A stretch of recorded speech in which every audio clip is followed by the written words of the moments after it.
Sure you remember. It's in the original transcriptions of the Quran. It clearly states that the people worshipped their monks and teachers as if they were God, rather than the Messiah and God.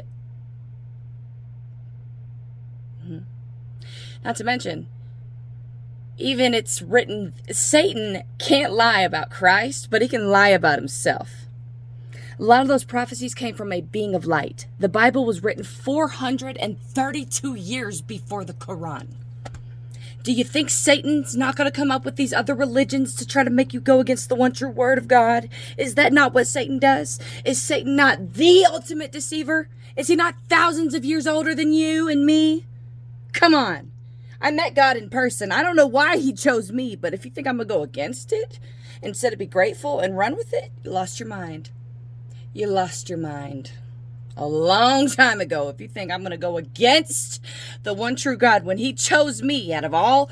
Of course, he chooses many others. He chooses everyone, but not everyone chooses him. But I just wanted the truth so badly, I was willing to die for it. And that's when Christ came into my room.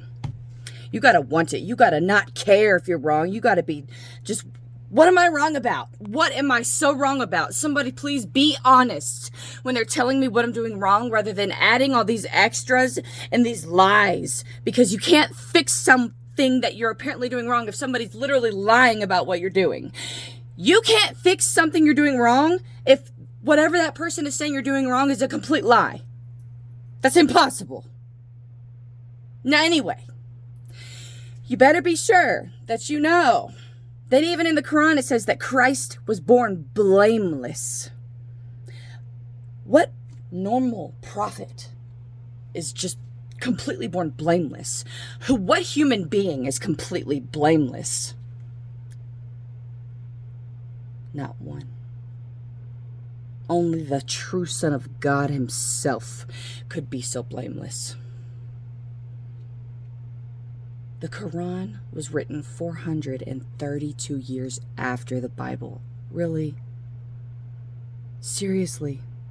Yes, there's all these different versions of the Bible.